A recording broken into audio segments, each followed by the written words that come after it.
Hello and welcome back to my channel. Welcome to a new video. This is Sayyam Jha, and today we are going to talk about International Court of Justice's advisory opinion on climate change. Now, before I start this video, or to give you a bit of context as to what we are going to talk about and discuss in this video, in December, International Court of Justice is going to have public open hearings where states are going to participate in a question which was posed before International Court of Justice for an advisory opinion on climate change and international responsibility. Now, before I begin and go into nuances of the topic, I would like to give a friendly disclaimer to anyone, and this might just be me overestimating the reach of my own YouTube channel, but if it reaches to an international law enthusiast or a scholar, there might be difference of opinions, and I understand that. Specifically, if this reaches to a first world scholar by any chance, I do understand that there are a lot of differences in international law and how people perceive International Court of Justice to be. But I come from a Southeast Asian country, and the scholars I have interacted with mostly, and the way we have perceived the evolution of international law specifically, this critique of this preemptive critique of the advisory opinion might be a bit of difference of opinion between your way of thinking and my way of thinking. So please take whatever I say with a pinch of salt and let's begin. Now, climate change is not something we are not aware of. Climate change has been a reality for a very long time. But when did this discussion start in the international legal forums and international legal jurisprudence around climate change started to evolve? Now, it would be unfair on our part to say that environmentally states, nation states, or international legal jurisprudence has not been aware. However, when it comes specifically to climate change, a lot of this discussion and debate revolves around, let's say, CO2 emissions, carbon emissions. And the first notable incident was in 1992 when the Intergovernmental Panel on Climate Change came out with a report on climate change, where it had noted pre-industrialization levels and post-industrialization level carbon emissions, and had noted that if the present rate of emissions stay as they are, what will happen to climate and what are we looking at. Now that opened a floodgate, that opened the scientific community to a large extent in reviewing and understanding how climate change is working. There is a certain amount of scientific unanimity when it comes to climate change that climate change is definitely real. So if somebody is going to go on a tangent of arguing that climate change is not real at all, well, that's a different discussion altogether. But I believe so, and I think scientific community to a large extent believes that climate change is definitely real. An intergovernmental panel on climate change has regularly come up with reports: 1998, 1999, 2003, 2009, 2014, 2013, 2019, 2022. We have multiple reports of intergovernmental panel on climate change stating continuously how we are losing this battle. Now, this is the scientific part of this issue. What happens when it comes to the international legal forum? What I've noticed personally as well is that every decade or two, an issue in international law and international legal jurisprudence takes some time to build up. So, for example, in the last decade, till the last decade rather, nuclear disarmament or the arms race per se was still very hotly debated. There were advisory opinions by International Court of Justice on nuclear weapons case, and then it went off to, let's say, the international community to discuss the uh, outcome, or let's say the obligations on states then. Similarly, climate change has been evolving as a dispute or an issue in international law for a very prolonged period of time. And now I think it is at that juncture where finally the international legal community has taken cognizance and realized the importance of finally establishing what happens when a state is in breach of a climate change obligation, or if a state is even bound by climate change obligation. We have tons of treaties, we have tons of obligations, but none of them in international law is per se binding. What do I mean by that?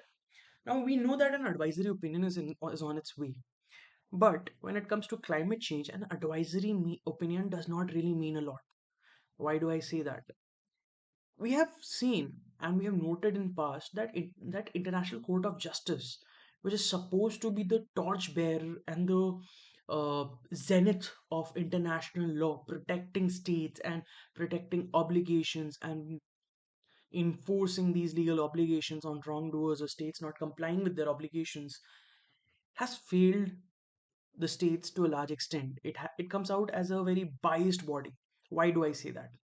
So let's take an example of previous few hearings, advisory opinions of the International Court of Justice. Firstly, the Wall advisory opinion, right?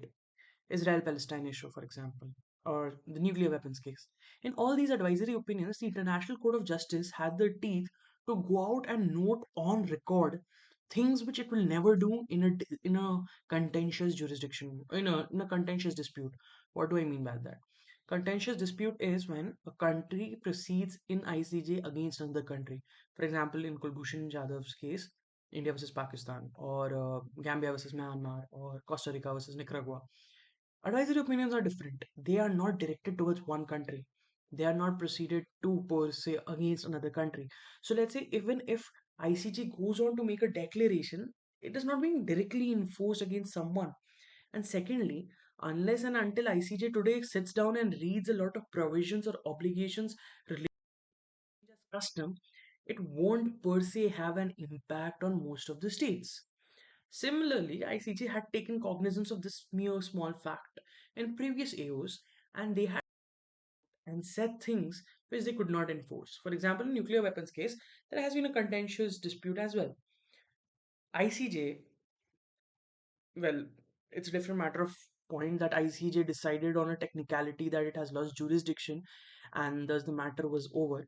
But in the nuclear weapons advisory opinion, they had said a lot of things which they could not enforce.